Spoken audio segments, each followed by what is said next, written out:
এই যে দেখো এক বালতি কেচেছি, এবার ছাদে দিয়ে চলে আসবো। যাই হোক সেগুলো বৃষ্টি হয় ভালো লাগে, কিন্তু আমি কিছু কিনি না, ওইটাতে আন্দাজ কতটা কি পাওয়া যাবে। Hello, good morning, welcome back to my channel. আশা করি তোমরা সবাই ভালো আছো, আমিও ভালো আছি। তো আজকে একটা ঝকঝকে দিন শুরু হয়ে গেছে, আমি আমার ঝকঝকে ব্লগও শুরু করে দিয়েছি। এখন 10টা বেজে গেছে, প্রায় 10টা 10-15 হয়ে গেল। তো আজকেও অনেকটা, কালকেও অনেকটা লেটে আমি ওয়েলকাম জানিয়েছিলাম, আজকেও তাই। সকালের অনেক কিছু কাজই মিটে গেছে, প্রতিমাদি কাজ করে চলেও গেছে। তো এখন আমি এই এক বালতি জাস্ট কাচলাম, কেচে এবার সেটাকে ছাদে নিয়ে যাবো। চাদর ফাদর জামা কাপড় সমস্ত একসাথেই কেচে দিয়েছি, দিয়ে এগুলো ছাদে দিয়ে চলে আসবো। রোদ আছে, বেশি বেলা হয়ে গেলে কি হয়, বৃষ্টি কখন আসবে। তো এখন হাওয়াও দিচ্ছে, খুব শুকিয়ে যাবে তাড়াতাড়ি জামা কাপড়গুলো। তো সেই কারণে এবার কেচে ছাদে নিয়ে চলে যাবো। তো ঠিক আছে, ছাদ থেকে এসে আবার তোমাদের সাথে কথা বলবো। এই যে দেখো এক বালতি কেচেছি, এবার ছাদে দিয়ে চলে আসবো। দেখো প্রায় 10:30টার কাছাকাছি হয়ে গেছে। এদিকে বাসন মেজে দিয়ে গেছে, এগুলো ছাদ থেকে ঘুরে এসে সব তুলে ফেলবো। এবার চলে এসেছি আমাদের ব্রেকফাস্টটা বানাতে। বাসন টাসন সমস্ত মুছে তুলে ফেলেছি, মেয়েকে দেওয়া হয়ে গেছে, আমাদের এবার তৈরি করছি। ফোড়ন দিলাম, 5 ফোড়ন আর শুধু লঙ্কা ফোড়ন। পটল আলু চচ্চড়ি হবে। এই যে পটল কাটা আছে দেখতে পাচ্ছি, আগে পটলগুলো ভাজবো।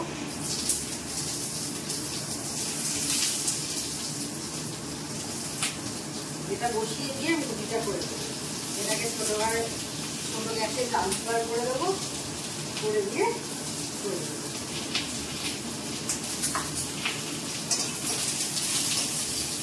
পটলটা একটু বেশি ভাজতে হবে, যা তেল দিয়েছিলাম সবটা টেনে নিয়ে যাবো। অল্পই তেল দিয়েছিলাম, আর একটু তেল লাগবে।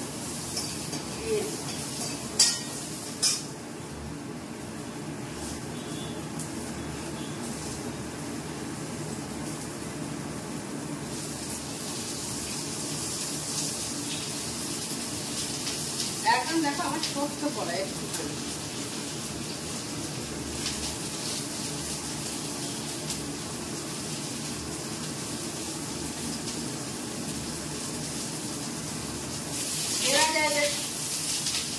ওই যে বোতলে করে মুখটা সরু হয়, কি বলে আমি জানি না। যাই হোক সেগুলোটা বেশি হয় ভালো লাগে, কিন্তু আমি কিছু কিনি না, ওইটাতে আন্দাজ কতটা কি পাওয়া যাবে। তার থেকে আমার এটাতে একটা হ্যাবিট হয়ে গেছে, তো সেই কারণেই আর অন্য কিছু ইউজ করি। তো যাই হোক পটলটা কতক্ষণ ভাজা হোক, আমি লেচিটা করে দিই।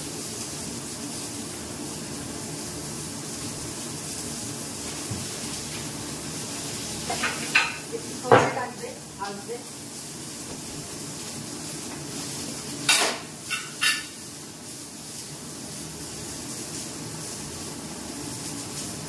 আর বন্ধুরা আছে বলেছিল নাকি বৃষ্টি হবে, তবে এখন বৃষ্টিটা না হয় ভালো, আমার ছাদে অনেক কেটে দিয়েছে।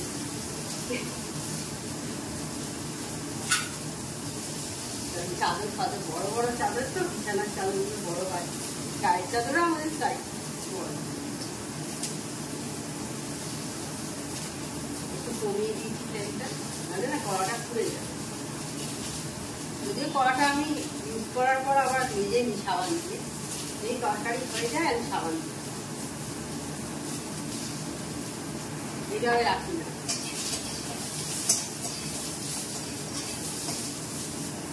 আমার মায়ের থেকে শেখা, আমার মা যেগুলি তাই করে, তো আমি সেই দেখে দেখতে ওই হ্যাবিটি হয়ে গেছে। এবার রুটিগুলো করে নিই,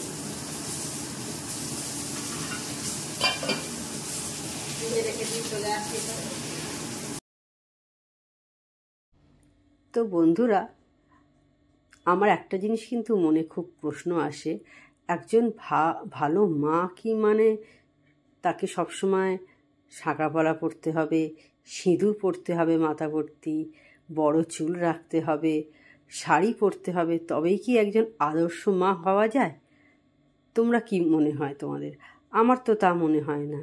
আমার তো মনে হয় একজন মা যদি তার সন্তানকে মানুষ করার জন্যে সে রাস্তায় বেরিয়ে পরিশ্রম করে সন্তানের জন্যে তার ভবিষ্যতের জন্যে কিছু করে রোজগার করে নিয়ে আসে, নিজের সুখ স্বাচ্ছন্দ্য অনেক কিছুই জলাঞ্জলি দিয়ে তার কোনটা চাই সেটা সে না ভেবে সে তার সন্তানের ভালোর জন্য শুধু সে রোজগারে বেরোচ্ছে, তার সন্তান যতদূর পড়াশোনা করতে চাইছে সে করাতে পারছে, নাকি এইটা ভালো?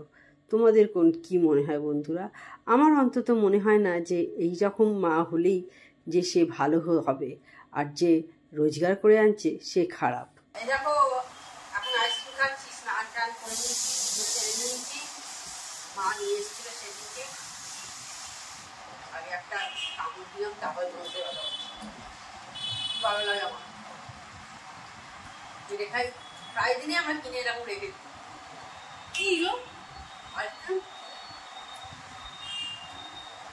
আমার মেয়েও খেতে ভালোবাসে, আমিও খেতে ভালোবাসি, আমার হাজবেন্ড খায় না, একদমই আইসক্রিম ছোঁই না যাকে, আমরা খাই মা মেয়ে। তো এটা খেয়ে নিই। আর এখন রোদ উঠে গেছে, মাঝে একবার বৃষ্টিও হয়েছিল, তো আমরা ছাদেই রেখে দিচ্ছিলাম, বৃষ্টি হলো শুকিয়ে গেল, জামা কাপড় শুকিয়েও গেছে মনে হয় হয়তো অনেকটাই, আর একটু পর দিয়ে নিয়ে চলে আসি। আমি এবার জামা কাপড়গুলো ফোল্ড করে নিচ্ছি, মেয়েকে খেতে দিয়ে চলে এসেছি, শুকিয়ে গেছে, তো ছাদ থেকে নিয়ে এসে এবার সমস্ত কিছু ফোল্ড করে রেখে দিচ্ছি। আর বন্ধুরা, আমার কিন্তু মনে হয় সুখ আর দুঃখ একে অপরের কিন্তু পরিপূরক। এই কারণেই বলছি, সুখ যদি না থাকতো তাহলে কিন্তু দুঃখটা কী জিনিস আমরা বুঝতে পারতাম না, আবার যদি দুঃখ না থাকতো তাহলে সুখটা কী জিনিস সেটা আমরা বুঝতে পারতাম না। রোজই যদি একই রকম আমাদের জীবন যেত, রোজই ধরো আমরা সুখের দিন দেখছি, কিন্তু দুঃখটা কী জিনিস, কীরকম লাগে সেটা আমরা কখনোই বুঝতে পারতাম না। আর দেখবে যদি সুখের দিনটা যদি দুঃখের দিনটা যদি আবার না থাকতো তাহলে সুখটা আমরা বুঝতে পারতাম না কীরকম হয়, সুখ কী জিনিস, মনে হতো একই তো সমস্ত কিছু চলছে। তো সেই জন্যই আমার মনে হয় দুটো কিন্তু একে অপরের খুবই পরিপূরক, এবং দুটোই কিন্তু আমাদের জীবনের দরকার, কিন্তু তবেই আমরা কিন্তু বুঝতে পারবো কীরকম হয় আমাদের জীবনটা, কীরকম লাগে। আর দেখো সুখের দিন কিন্তু চিন্তা করতে খুব ভালো লাগে, তাই না বলো? ভালো স্মৃতি এগুলো কিন্তু ভালো লাগে না চিন্তা করতে? দেখবে আমরা যখন বসে থাকি তখন কিন্তু আমরা সমস্ত ভালো জিনিসগুলো নিয়ে চিন্তা করার চেষ্টা করি, যখন চুপচাপ আমরা বসে থাকি একা, তখন কিন্তু আমরা কিন্তু কখনো খুব কমই হয়তো আমরা দুঃখের স্মৃতিগুলো কিন্তু ভাবি। হ্যাঁ, নিজের হয়তো কেউ প্রিয়জন মারা গেছে, তখন হয়তো তার কথা কখনো মনে পড়ছে, সেটা কথা আমি বলছি না। কিন্তু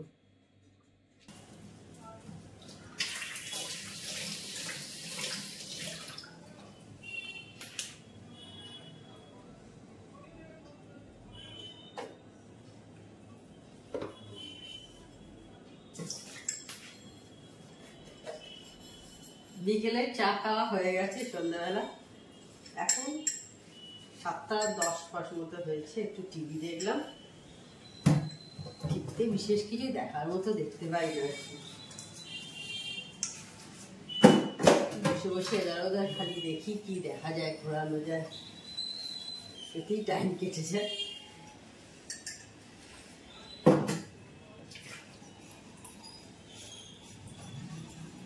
ঝর্ণাদি এখনো আসেনি, বুঝতেই পারছি ঝর্ণাদি আসতে দেরি আছে, এখন 8 ঘন্টা মতো দেরি আছে প্রায়। তার আগে এইগুলো বেঁধে রাখছি, জল ফলগুলো ঝরে যাবে।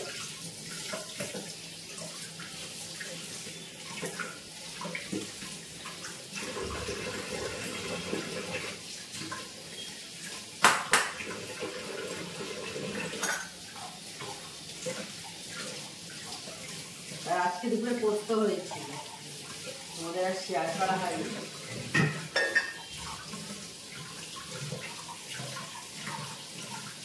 আলু পোস্ত, আমাদের আলু পোস্ত আর ঝিঙে পোস্ত হয়েছিল, আর মাছ, টকের ডাল।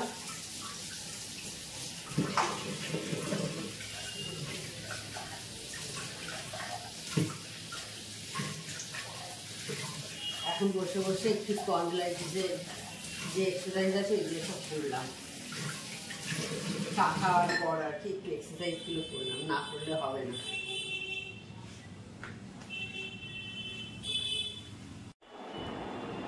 এখন বেরোচ্ছি একটু, তখন দেখলে চায়ের সমস্ত কিছু যেগুলো করেছিল সেগুলো মেজে থেকে নিয়েছি।